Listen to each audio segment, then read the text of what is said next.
Like and subscribe. I never imagined that one ordinary evening would completely change the way I look at the people closest to me. For years, I believed my daughter had found herself a decent boyfriend. Someone who seemed respectful, polite, and attentive. At family dinners, he always brought flowers, smiled at my jokes, and offered to help clean up after meals.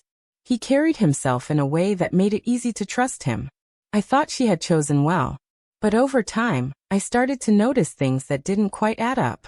He would show up at the house even when my daughter wasn't home, claiming he just wanted to wait for her. Sometimes I'd catch him wandering around the living room, looking too comfortable in a space that wasn't his. There were moments when I'd hear faint murmurs from the hallway, like he was whispering into his phone, but when I walked in, he'd snap it shut and smile like nothing had happened. I brushed it off at first, telling myself I was overthinking. Parents are protective, and I didn't want to be that controlling type who drives their child away by criticizing the person she loves. But my gut wouldn't quiet down. Something about the way he lingered, the way his eyes darted around when he thought no one was looking, told me there was more beneath the surface. The turning point came when I returned home earlier than expected one day. I wasn't trying to catch anyone in the act, but as I pushed open the door, the silence in the house felt unnatural, almost staged. His car was outside, but my daughter wasn't home yet. That uneasy feeling grew heavier, pressing against my chest, telling me that whatever I was about to see would alter everything I thought I knew about him. As I stepped inside, the first thing I noticed was the faint sound of a voice.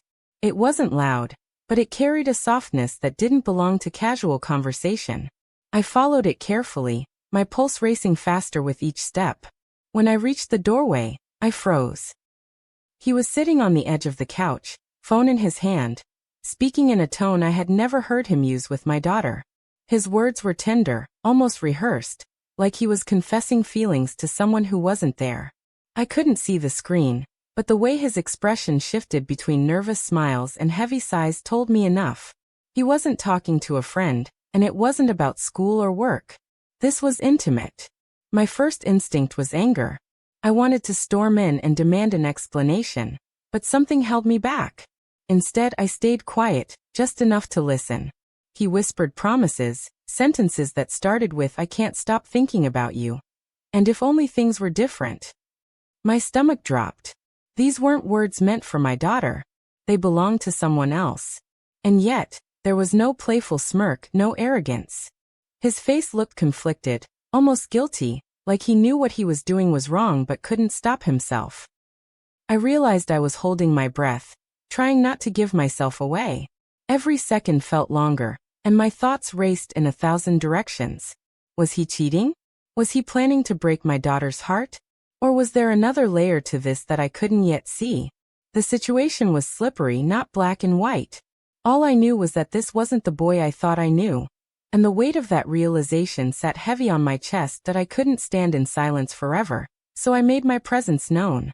The sound of my footsteps startled him, and in an instant, he shoved his phone into his pocket, his face pale like a child caught doing something forbidden.